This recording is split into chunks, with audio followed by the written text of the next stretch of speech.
वहां साथ बैठा हरि बार बार ध्यान अपनी तरफ खींचने की कोशिश कर रहा था। बार बार नाकाम होते देखकर अब वो अपना निचला होंठ मोड़ते हुए रोने की तैयारी पकड़ चुका था, जिसे देखते हुए गोविंद बुखलाते हुए उसे थाम चुका था। अरे रोना नहीं चंपू, तुम्हारी माँ सो रही है, धीमी आवाज में बोलते हुए गोविंद अपने बेटे को चुप करवाने की कोशिश कर रहा था, जो रोने की पूरी तैयारी में था। मगर अपने पिता का ध्यान अपनी तरफ होते देखकर कुछ देर के लिए अपना रोना छोड़ चुका था, जिसे देखकर गोविंद के होंठ मुस्कुराहट में ढीले पड़ गए थे।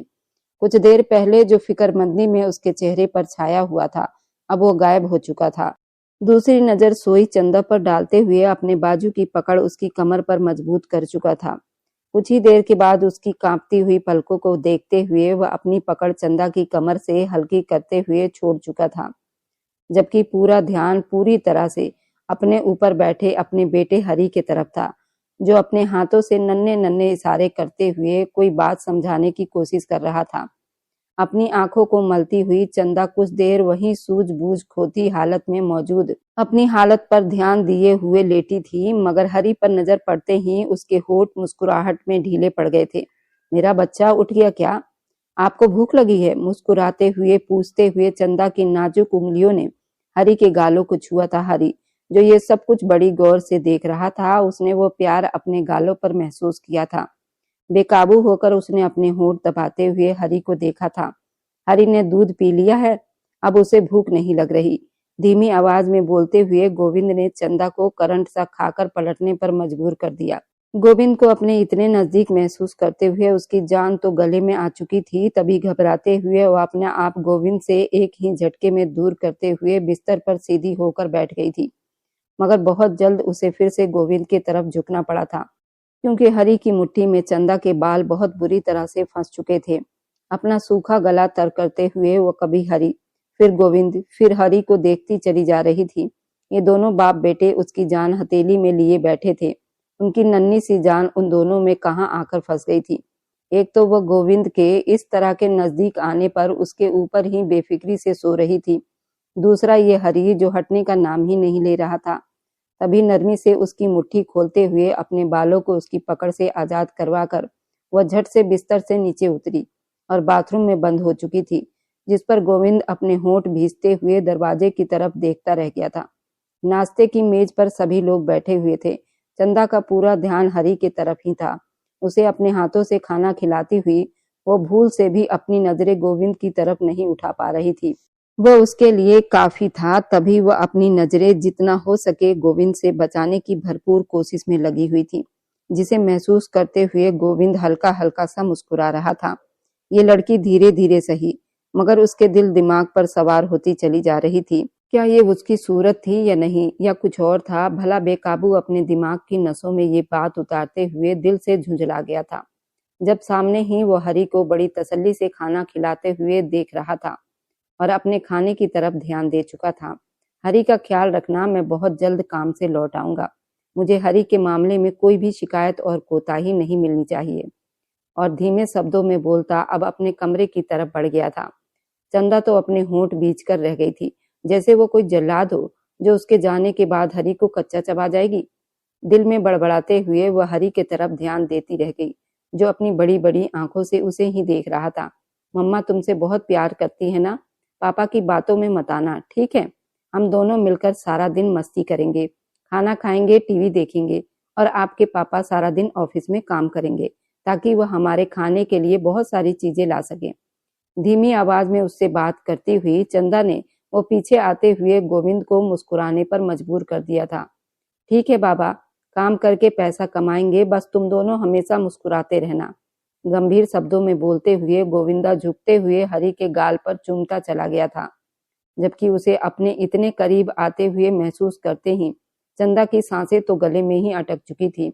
उसके परफ्यूम की खुशबू पास फैलते हुए चंदा के अंदर उतरती चली गई थी, जिस पर वह लाल पड़ते हुए अपना चेहरा हरि की तरफ मोड़ चुकी थी, जिसे देखते हुए हरि भी उसे गले लगाते हुए उसका चेहरा थपथपा चुका था। मगर ये गोविंद, जो उसके लाल पड़ते हुए कान कैसे नहीं देख पाया था, तभी मुस्कुराते हुए पीछे हट चुका था। अपना ख्याल रखना, ये कहते हुए जाते हुए उसने हरि को कहा था, या फिर चंदा से, वे दोनों ही इशारों से सामने जाते गोविंद की तरफ देखते रह गए थे। ऑफिस से लौटते वे अपने कमरे की तरफ कोई खूबसूरत सा नजारा देखने के लिए बढ़ा था, मगर सामने ही खाली कमरे को मुंह चिढ़ाता देखकर उसका दिमाग झुंझलाकर रह गया था। तभी बड़ी हड़बड़ी में आगे बढ़ते हुए कपड़े चेंज करने के लिए ड्रेसिंग रूम की तरफ बढ़ गया था। कुछ ही देर के बाद कमरे से बाहर निकलते हुए पूरे घर में घूमते हुए उन दोनों माँ बेटे को ढूंढना चाहता था, मगर उसे वे दोनों कहीं भी दिखाई नहीं दे रहे थे। शाम का वक्त था, सूरज ढलता हुआ महसूस हो रहा था। अब हरी के कमरे का दरवाजा खोलते ही उसके सिर पर आसमान गिर पड़ा था, क्योंकि वे दोनों हरी के पूरे कमरे में खिलौने बिखेरे हुए मुस्कुराते हुए एक दूसरे के साथ खेलने में बिजी थे। यहाँ वहाँ भागते हुए खिलौने पूरे कमरे में बिखर चुके थे, जबकि हरी ठहाके लगाते हुए आगे भागता चला जा रहा था, जिसके पीछे पीछे चंदा भी उसे पकड़ने के लिए भाग रही थी। दरवाजा खोलते ही वे दोनों एक सेकंड के लिए बिल्कुल जम से गए हों, मगर फिर से अपने खेल में ध्यान देते हुए गोविंद को नजरअंदाज कर चुके थे, जिसे महसूस करते हुए गोविंद की मुट्ठियां गुस्से से बंद हो गई थी। ये दोनों तो उसे कुछ समझ ही नहीं रहे थे। सीरियसली बेबसी से वह दोनों को देखते हुए बस सोचता चला गया था। अभी वह 2 कदम चलकर आगे ही आया था कि उसकी आंखों के सामने तारे नाचने लगे थे, क्योंकि हरी के खिलौने पर फिसलते हुए गोविंद अपने पूरे दम से फर्श पर बैठ गया था। उसके सामने खेलते हुए उन दोनों की हंसी छूट गई थी। वे दोनों हंस हंस कर लोटपोट हो गए थे। गोविंद की तरफ हाथ करके ठहाका लगाए जा रहे थे, जिन्हें देखकर गोविंद का चेहरा बेकाबू सुर्ख लाल पड़ गया था। मतलब मेरी ही बिल्ली मुझसे ही मियाओ। तभी एक झटके से आगे बढ़ते हुए उसने दोनों को ही एक बार में दबोचने की कोशिश की थी, जिससे वे दोनों भाग निकले थे। आसपास भागते और जोर से ठहाके लगाते चले जा रहे थे। तुम दोनों रुक जाओ, एक बार बस मेरे हाथ लगने दो, देखो तुम दोनों की मैं कैसे चटनी बनाता हूँ। अपने दांत पीसते हुए वो उन दोनों की तरफ देखते चला गया, जो भागते हुए उससे दूर जाने की कोशिश कर रहे थे। तभी 2 कदमों के वार में ही हरी को अपने बाजुओं में दबोच चुका था। हरी को यूं पकड़े जाते हुए देखकर चंदा पलटते हुए बेबसी से उसकी तरफ देख रही थी। वो जैसे आंखों ही आंखों में हरी को चकमा देने को कह रही थी। यूं उसके पकड़े जाने पर अब जब हरी अपने आप को नहीं बचा पाया, तो खुद को भी उसके सामने सरेंडर कर चुकी थी। चलते हुए उसके सामने आकर रुक गई थी, जो गुस्से की निगाहों से उसे ही देखे जा रहा था। हंसे क्यों तुम दोनों मुझ पर? गंभीर शब्दों में बोलता हुआ उन दोनों को घूर कर देख रहा था। नहीं, ऐसी बात नहीं है, हमने कभी इस तरह किसी को इतने जोर से गिरते हुए नहीं देखा, तो बस इसलिए हंसी निकल गई। अपने होठों को दबाते हुए बहुत कोशिश कर रही थी कि उसकी फिर से हंसी ना निकले, मगर उस मंजर को याद करते हुए वो बार बार उसके होठों से हंसी ही निकल रही थी। बड़ी मुश्किल से खुद को रोक पाई थी। हरी के सफेद चमकते हुए दांतों पर नजर पड़ते ही बेकाबू उसका कंट्रोल टूटकर फिर से हंसी में बदल गया था, जिसे देखते हुए गोविंद अपने दांतों को कुचलते हुए रह गया था। आज तो ये दोनों माँ बेटा उसे बहुत ज्यादा तंग कर चुके थे, मगर सामने भी गोविंद था, जो उन दोनों को एक ही झटके में अपने बाजुओं में समेट चुका था। अब दोनों ही उसके कैद में आकर फड़फड़ाते अपने आप को छुड़ाने की कोशिश कर रहे थे। अब दोनों को ही घूरती हुई नजरों से देख रहा था। अच्छा सॉरी, अब आपके ऊपर हम दोनों कभी नहीं हंसेंगे, मगर आप भी ये देखो ना, अगली बार देख कर चलना। आज तो खिलौना था तो आप थोड़ा बहुत बच गए थे, अगली बार अगर अकेले फिसले तो आपकी खैर नहीं।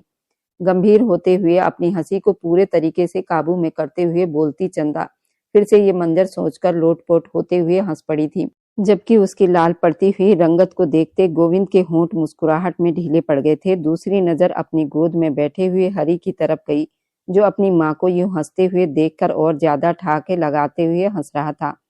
गोविंद की दुनिया तो बस यहीं तक रुक गई थी। वह बस उन दोनों को चुपचाप देखते चले जा रहा था। गोविंद, क्या हम आपसे एक बात पूछ सकते हैं? ये पहली बार था जब सामने से उसे बराबरी से बात करते हुए कुछ पूछना चाहती थी, जिसे महसूस करते हुए गोविंद देवता की तरह उसकी तरफ देखते हुए पूरा ध्यान दे चुका था। हरी को वो उसके कमरे में सुलाकर अपने कमरे में वापस आए तो ड्रेसिंग मिरर के सामने खड़े होकर अपने होठों पर उंगलियां फेरते हुए कुछ सोचते हुए चंदा ने गोविंद से बात की थी। तुम्हें मुझसे क्या पूछना है? चमकती हुई आंखों से सामने मौजूद चंदा को देखते हुए वो उससे बात कर रहा था, जबकि चंदा कुछ देर उसके चेहरे को देखते हुए अपने होठों को चबा गई थी, मगर फिर अपने शक को देखते हुए अपना गला साफ करते हुए उसकी तरफ देखने लगी थी। वे हम पूछना चाह रहे थे कि हरी की माँ कौन है? वह ये कहते वक्त थोड़ा सा झिझकते हुए पूछ बैठी थी, जिसने गोविंद को अपने होंठ बंद करने पर मजबूर कर दिया था। पल पल उसकी आंखों में उतरती हुई लाल आंखों से देखते हुए बेकाबू चंदा को अपना गलत सवाल पूछने पर पछतावा हो रहा था। अपनी आंखें गंभीरता से बंद करते हुए वह दिल ही दिल में खुद को बहुत कंट्रोल कर रही थी।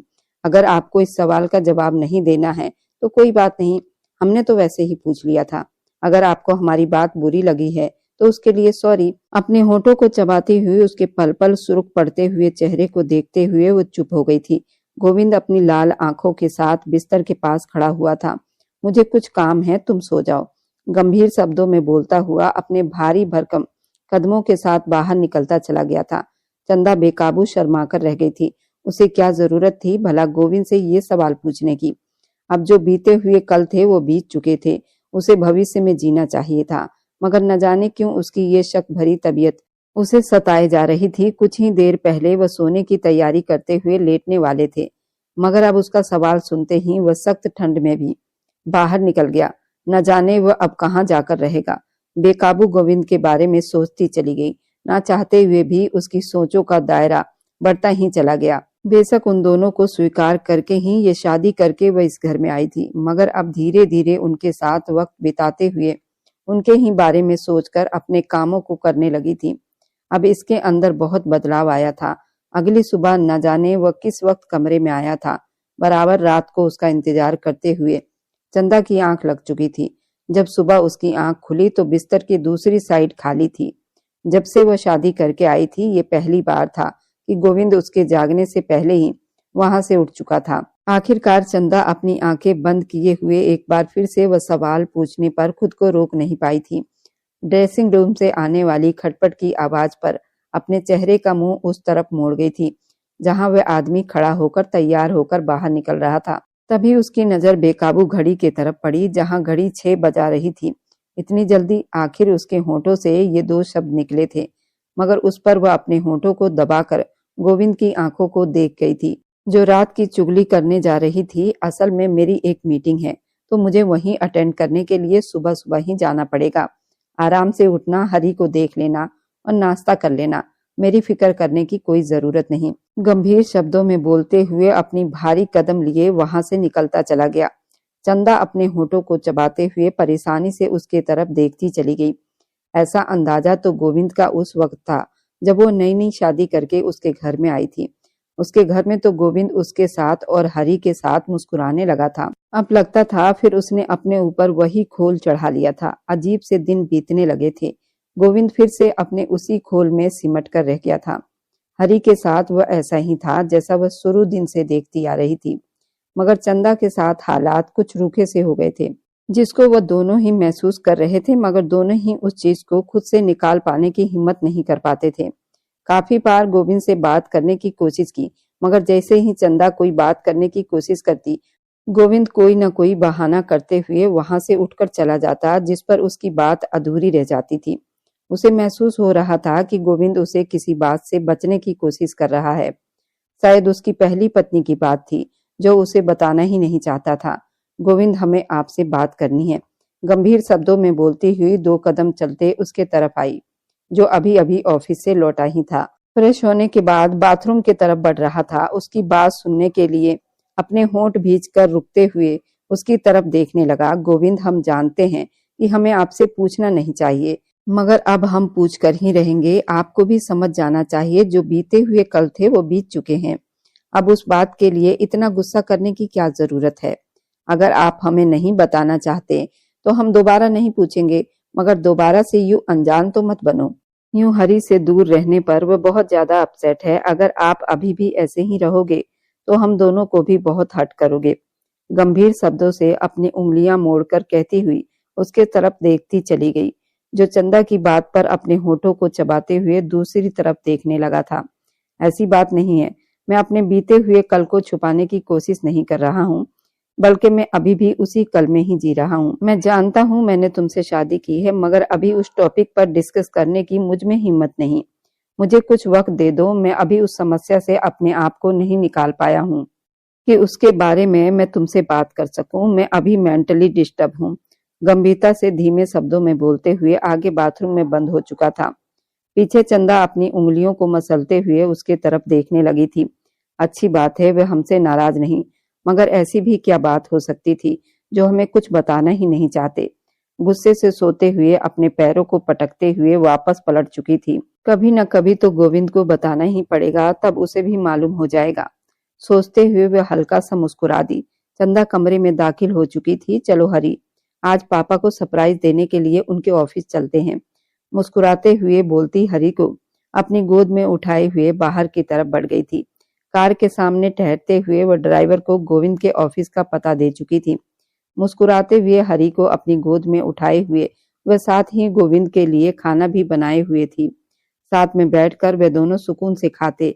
हरी गोविंद को बहुत मिस कर रहा था। आजकल गोविंद इतना बिजी रहने लगा था कि उसे वक्त ही नहीं देता था। तभी आज उसने ये प्लान बनाया था, गोविंद और हरी को खुश कर सके, गोविंद के साथ अपनी बढ़ती हुई दूरियों को भी कम कर सके। गोविंद देखो, हम तुम्हारे लिए क्या लेकर आए हैं।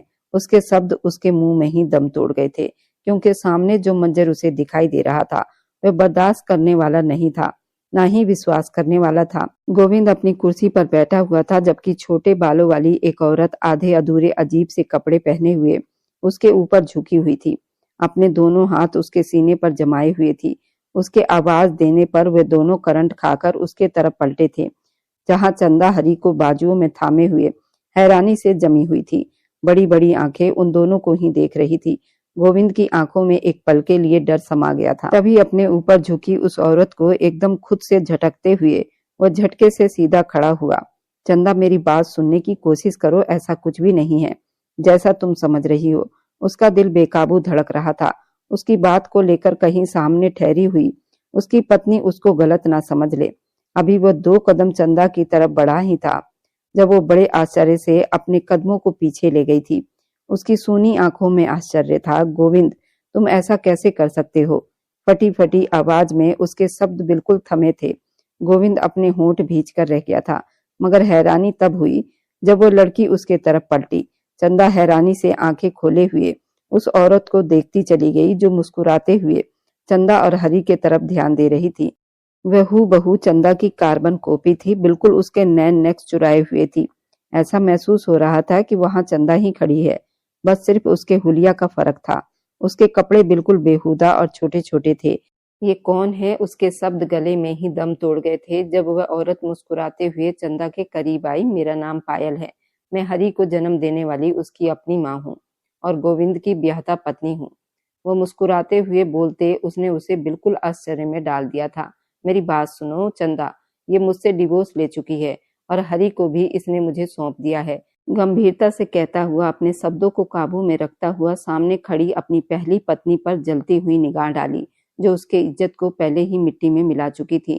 चंदा उन दोनों को आश्चर्य से देखती हैरान हो रही थी। वे दोनों उसके सामने ही उसकी आंखों में धूल झोंक रहे थे और दोनों को इस बात से कोई फर्क नहीं पड़ रहा था। डिवोर्स ली हुई ये औरत उसके पति पर डोरे डालने की कोशिश कर रही थी और उसका पति उस औरत को डिवोर्स देकर भी उसे अपने सामने रंगरलियां मनाते हुए देख रही थी। क्या इन दोनों को जरा सी भी शर्म नहीं थी? बेकाबू सोचते हुए उसका दिल दुख गया था। तभी हरी को हाथों में मजबूती से थामे हुए वह वापस उस ऑफिस से बाहर निकल चुकी थी। गोविंद लपकते हुए उसकी तरफ भागा था। इससे पहले कि वह दरवाजे को पार करता, पायल ने उसका हाथ थामे उदास आंखों से उसे देखती चली गई। गोविंद, जाने दो उसे, अब मैं आ गई हूँ तो उसकी जरूरत नहीं, गंभीरता से बोलती वह हल्का सा मुस्कुराई थी, जिस पर गोविंद अपने होंठ भींचते हुए उसके हाथ को झटक कर उसे दूर कर चुका था। मुझसे दूर रहो और दोबारा मेरे ऑफिस में तुम दिखाई मत देना, नहीं तो मैं तुम्हारे साथ क्या करूंगा इसका खबर मुझे भी नहीं है। गंभीर शब्दों से एक एक शब्द चिल्लाता हुआ वहां से निकल गया, जबकि पायल दांत पीसते हुए उसे देखकर वहीं रुक गई। एक बेवकूफी की वजह से गोविंद से डिवोर्स ले चुकी थी, मगर अब बहुत पछता रही थी। गोविंद जैसे सोने की चिड़िया उसके हाथों से निकल चुकी थी, जबकि अपने बेटे हरि की कस्टडी भी उसे देते हुए अपने सारे संबंध उससे खत्म कर चुकी थी। अब वो दोबारा कैसे उस तक पलट कर जाती, बस ये सोचकर रह गई थी। चंदा, मेरी बात समझने की कोशिश करो, मेरा अब उससे कोई संबंध नहीं, मैं उसे डिवोर्स दे चुका हूँ। वह खुद मेरे ऑफिस में चले आई, मेरे सर पर सवार हो गई थी, उसके पीछे भागता हुआ उसे समझाने की कोशिश कर रहा था, मगर चंदा कुछ भी सोचे बिना बस आगे चलती जा रही थी। घर आते ही उसने हरी के कमरे में खुद को और हरी को बंद कर लिया था। हरी को दूध देकर सुला चुकी थी, जबकि वह अपने उसी कपड़ों पे बिस्तर पर हरी के पास ही बैठी हुई सोचते चली गई थी। जो सोच उसके दिमाग में चल रही थी वह उन दोनों को बर्बाद करने के लिए काफी थी। तभी वह दिमाग को सुकून देने की नाकाम कोशिश कर चुकी थी, मगर जो ऑफिस में मंजर देखा था वह किसी भी तरह उसकी आंखों से ओझल होने वाला नहीं था। आखिर क्यों गोविंद ने उसके साथ ऐसा किया था? वह तो नहीं आई थी उससे शादी करने के लिए, गोविंद ही गया था जो अपनी इज्जत रखने के लिए उससे शादी करना चाहता था। तो क्यों उसके साथ नरम व्यवहार रख रहा था, वैसा ही रहता जैसा वह अभी था, ताकि वह कम से कम उस पत्थर से कोई उम्मीद तो नहीं करती। उसके साथ इतने दिनों से रहते हुए गोविंद से उम्मीद बांध चुकी थी, मगर नहीं जानती थी ये सारी उम्मीद वह एक गलत इंसान से बांध रही थी जो उसे बुरी तरह से तोड़कर रख देगा। बेकाबू आंखों को बंद किए हुए बहते आंसुओं के साथ वह सोचती चली गई थी। एक नजर पलटते हुए सो रहे अपने बेटे की तरफ डाल रही थी।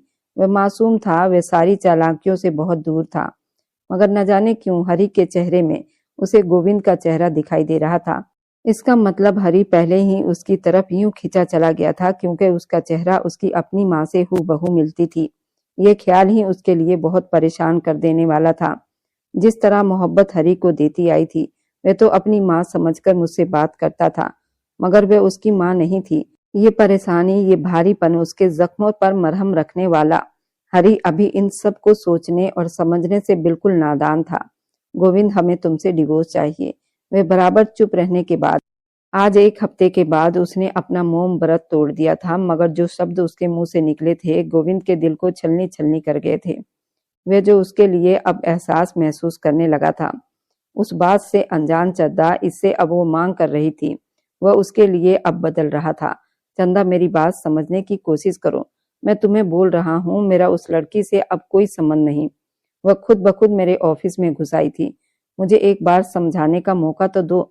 बस बस, ये बोलता हुआ उसके दोनों हाथों को थामे उसके करीब बैठ गया था, जबकि चंदा किसी असर के बस सामने की तरफ देखती चली जा रही थी। बस, ज्यादा बातें बनाने की अब बिल्कुल भी जरूरत नहीं।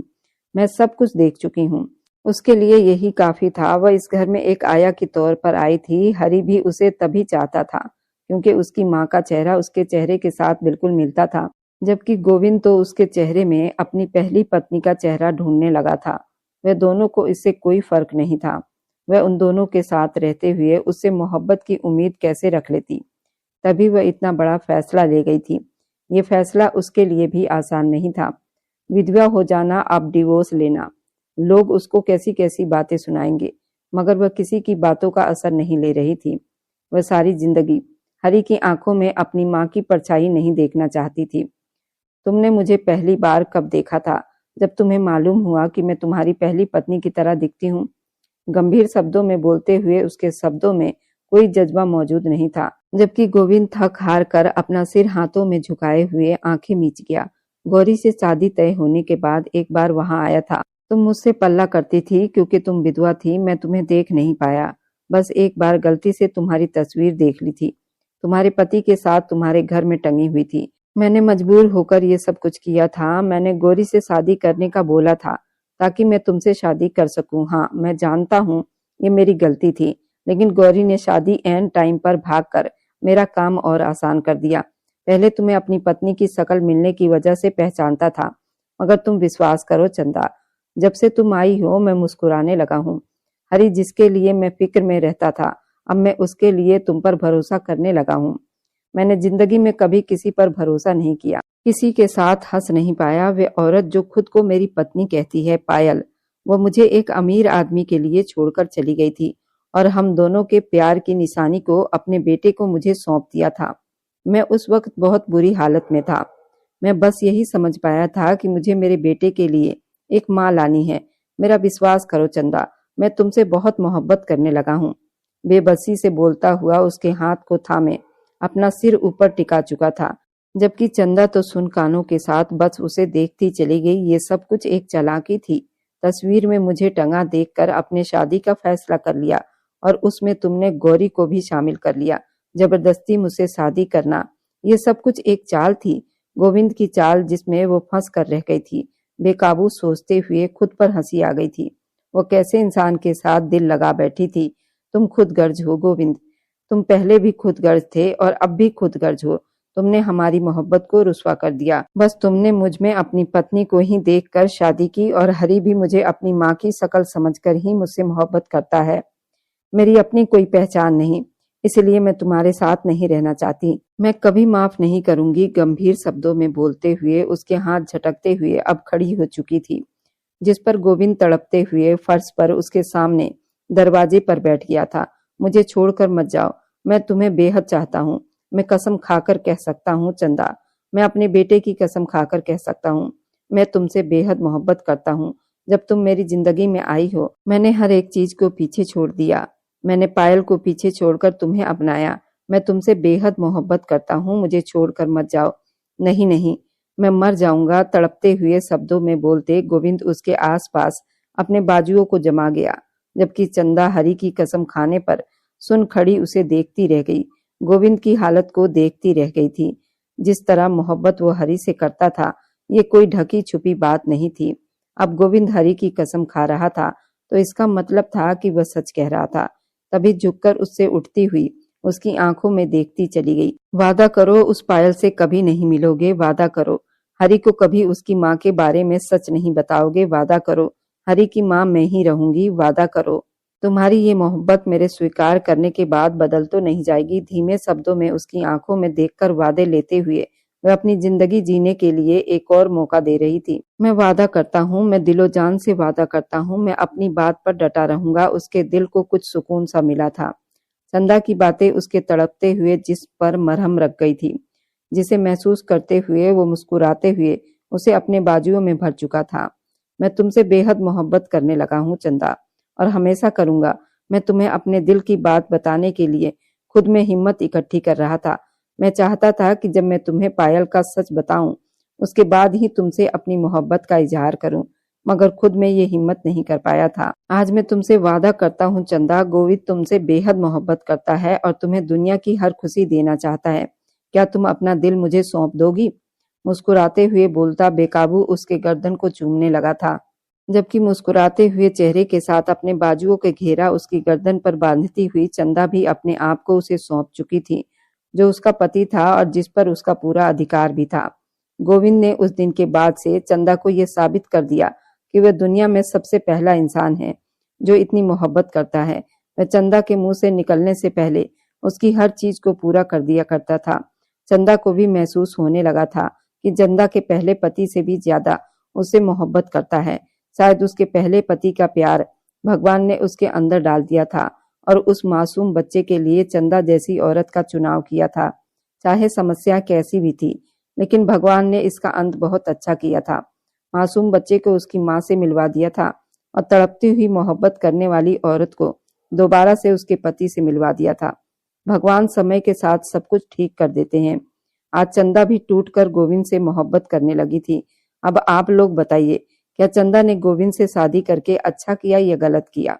और मेरी वीडियो जहां कहीं से भी आप लोग देखते हैं, कमेंट में शहर और राज्य का नाम जरूर बताइए। मुझे आप लोगों को कमेंट पढ़ने में बहुत आनंद आता है और उन सभी का मैं बहुत बहुत धन्यवाद करना चाहती हूँ। जो लोग मेरी वीडियो को देखते हैं, लाइक करते हैं और शेयर करते हैं। अगर आपको आज की कहानी पसंद आई है तो वीडियो को जरूर लाइक कीजिएगा और अपने दोस्तों के साथ शेयर भी कीजिएगा। और हाँ, अगर आपने अभी तक हमारे चैनल को सब्सक्राइब नहीं किया है तो जरूर सब्सक्राइब कर लें। मिलते हैं हम अपनी कल की एक और नई दिलचस्प कहानी के साथ। मुझ पर सदा अपना प्यार और स्नेह बनाए रखें। सभी को मेरा प्यार भरा नमस्कार दोस्तों। खुश रहें, स्वस्थ रहें, मस्त रहें।